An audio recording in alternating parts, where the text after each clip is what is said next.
Oh, alright. I'm gonna go perform.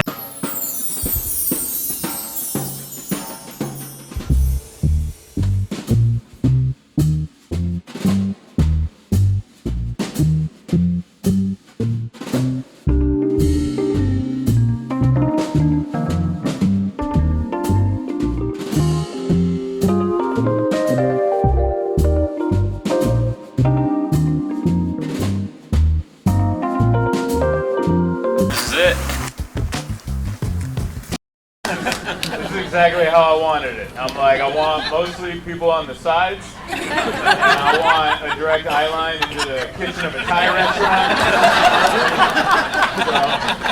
So I want to see smiling faces this way, that way, just some guy sauteing something. So you're killing it, man. Got that good wrist movement. It's actually cool to see into the kitchen because, like, I've been to restaurants during all this, and I'm like, I bet you they're not wearing their masks in there. You know, but they are. Because if I was a cook, I wouldn't. It's hot in there. I'm like, I'm supposed to wear it the whole time? You trust me to cook it, but not to not wear a mask? Come on, now. We're all risking it out here. Figure it out. I like that we're being flanked by dumpsters, too. They shut it down. Last night I made fun of it, so this night they put, like, sheets over it. And I'm like, yeah, that'll change the ambiance. Put some sheets over those dumpsters. All right, we're gonna liven up this alley a little bit. Come on back out. You don't have to be shy. Everyone has to go inside. That's so weird, because, like, I remember so many times, like, everyone has to go inside for the bathroom. So many times I've performed here where this was the bathroom. And then now everyone's like, I gotta run inside. Like, people are leaving the alley to pee indoors. And they're like, this used to be the bathroom. COVID has changed everything. It's the new normal. You run from the alley inside to do your tinkling. Yeah. I love the rules. Like, I like that this is legal, but this used to not be legal. What we're doing right now used to be highly illegal, right? Right now, if we did this like a month ago, like the SWAT team should show up. We'd be dragged out. They'd shoot us. They'd be like, we're just trying to protect you from the virus, so we're just going to kill you now. That's another thing that never happened indoors. Just a plane flying over. It's all brand new. But yeah, this was highly illegal. So we can't do the show inside because that's where the virus is. The virus is in there. Out here, just regular cold and flu. But in there, full-blown coronavirus. And I'm not trying to act like I know anything about it, because I also don't. And I have a bunch of friends that think the virus is a hoax, and I want to believe them, but none of them have any degrees. It's so hard to believe someone when they're like, virus is a hoax. I'm like, you don't have any paper in a frame. You know, and that, I'm not saying that means anything, but it helps me. This is, we're inside the second comedy store. Also world famous? This is, yeah, it's pretty world famous. I think. We're going to call it that for the sake of this. Yeah. Are you doing a documentary right now? This is for the YouTube. Just shooting B-roll. Yeah, this is B-roll. I don't know what we're... There's not... Well, do I have to sign off on it? That's what I want to know. No, we're not going to... There will be no money. It goes from Google to me. Oh, dude, I need to get a real mask, man. These paper ones are getting out of control. Yeah, you gotta get a nice clothing. I know. The paper ones are like shredding, so it's just like a bunch of like fibers. Yeah, everyone's mad at the governor because he kept changing the rules. He was like, this is legal, but this is illegal. Like, I remember when he opened the beach, but you couldn't stop. Remember that? Remember that when you were a month?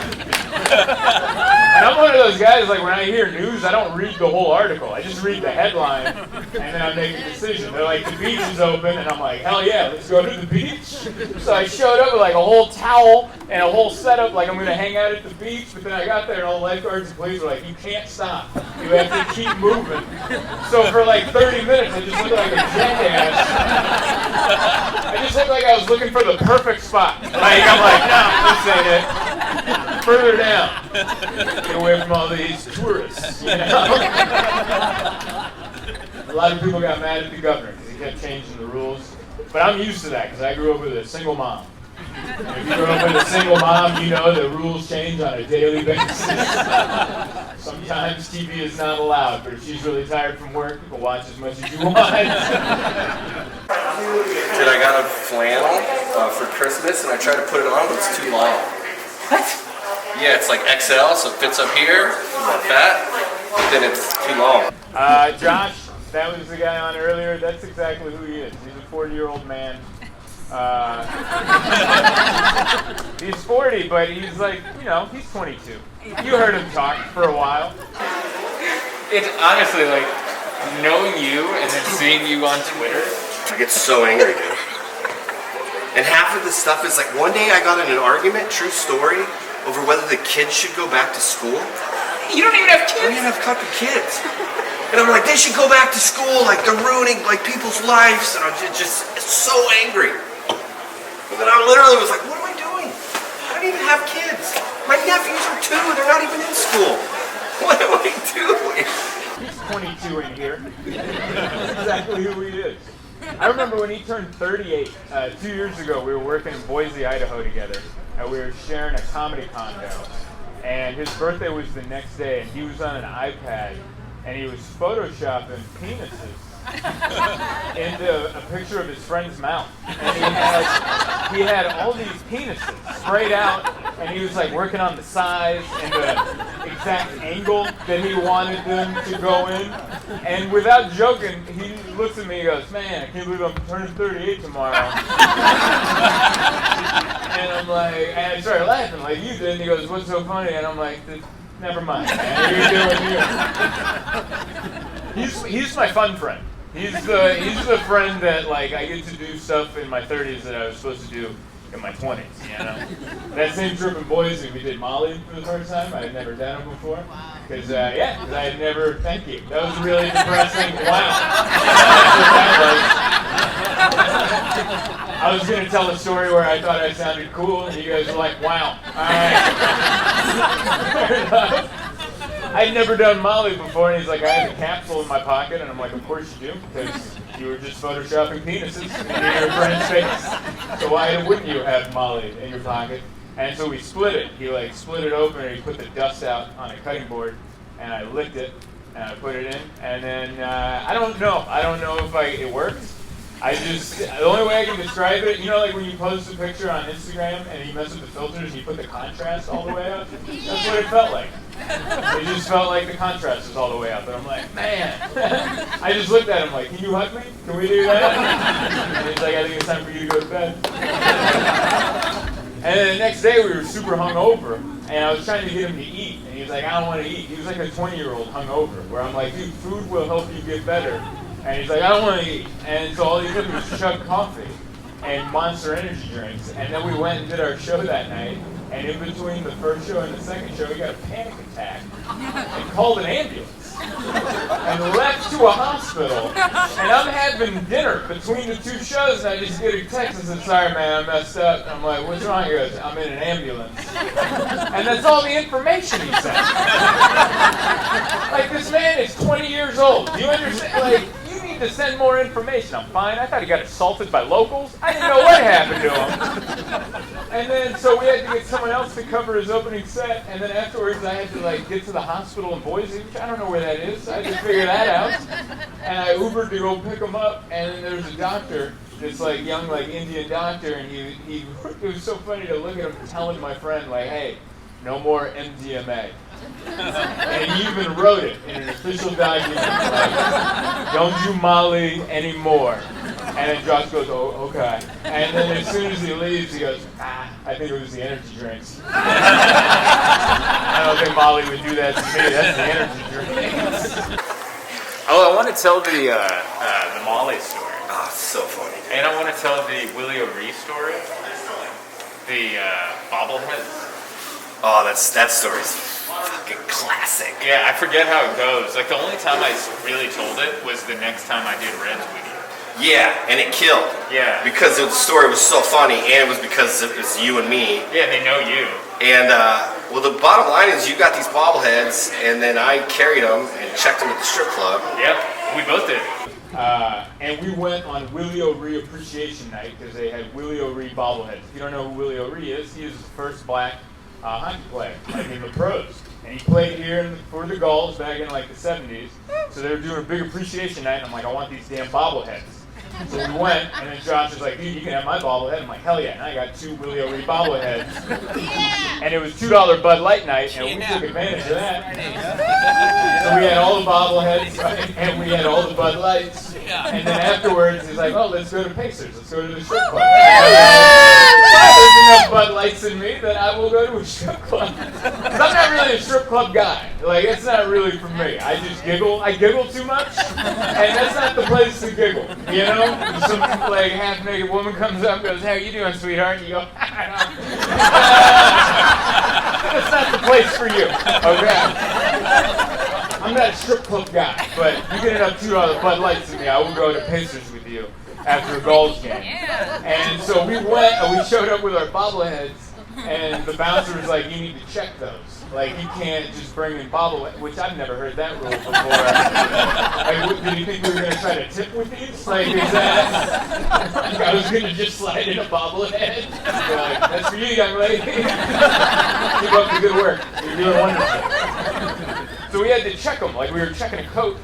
And he took the bobbleheads, and then we were there, and then Josh just disappeared, like, after an hour. He's one of those friends that gets too drunk and just leaves without ever telling you. So he just disappeared, and then after a while, I just realized I'm alone in a strip club. And that's not me, because now there's no one next to me, and I'm still just giggling. All right? So just over there going, I don't know, man. So then I go to leave, and I go up to the door guy, I'm like, hey man, I'm about to leave, you have my Willie O'Ree commemorative bobbleheads?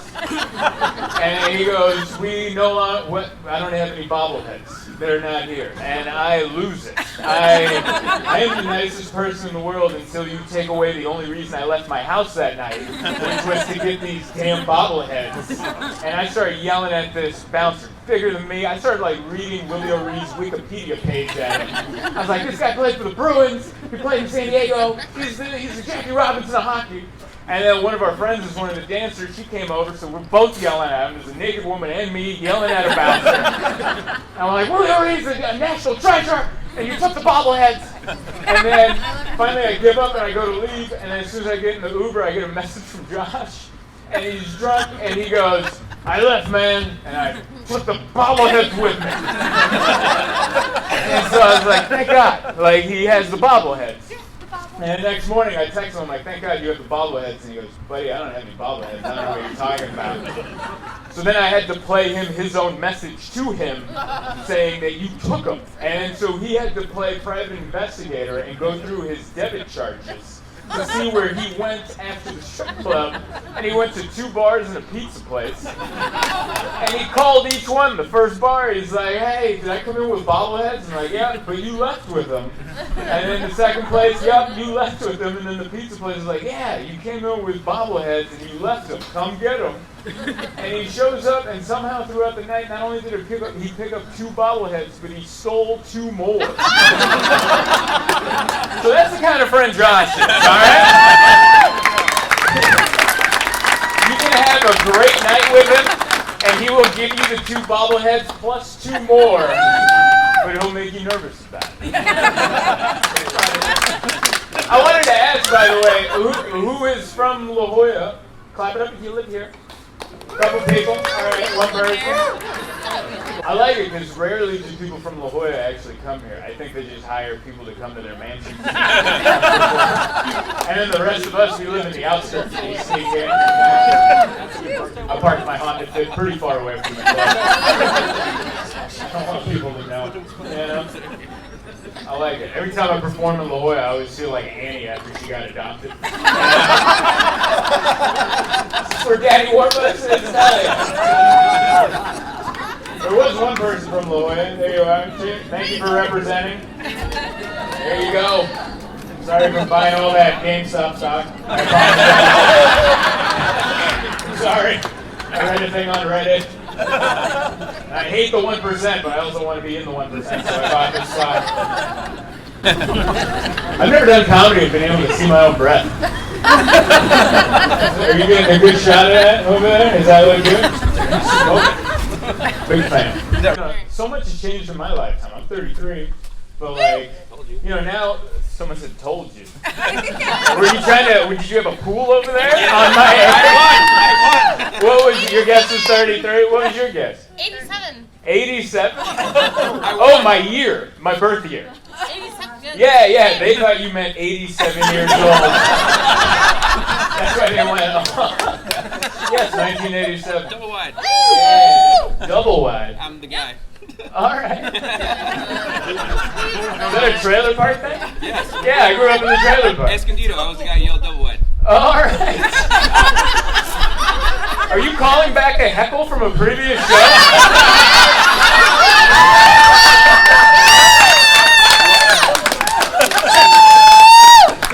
I love it. That was the whole plan tonight.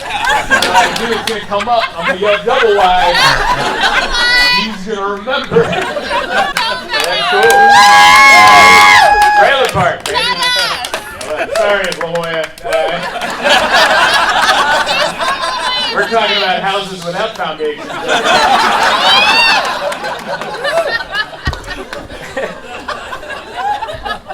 love it. My mom still lives in the trailer park, which is nice. She was trying to get me to buy a mobile home. She was like, I think it's time you own a home. And I'm like, but I don't have any money. And I live in California, so it means that I have even less. And she's like, well, you can buy these. And then she just sent me pictures of like mobile homes. I'm like, I'm not buying what?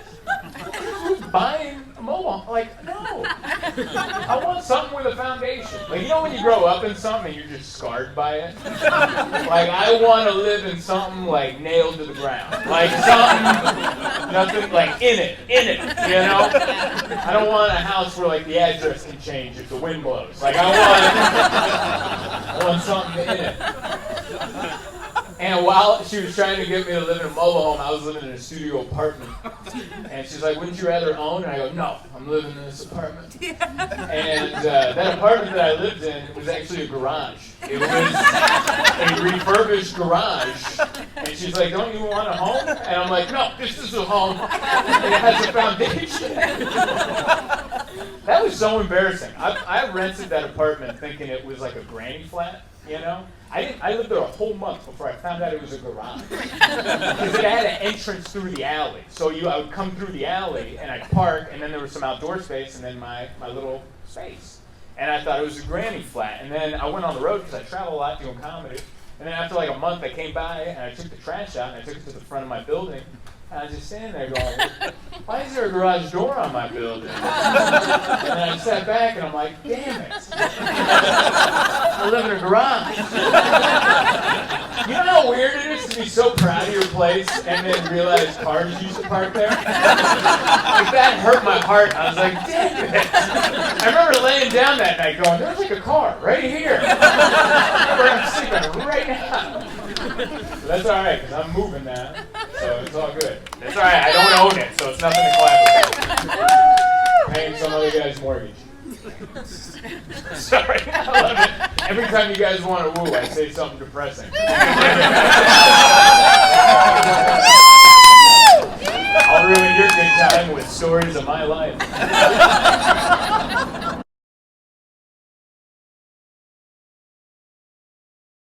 After the show, you're going to have to let me know what that was about. Because that is fair. She's covering her face with her face mask. That's what it's made for. Man, I really want to know. What happened? You made her laugh, bro. I did? Just by And then she snorted, and then she hiccuped. In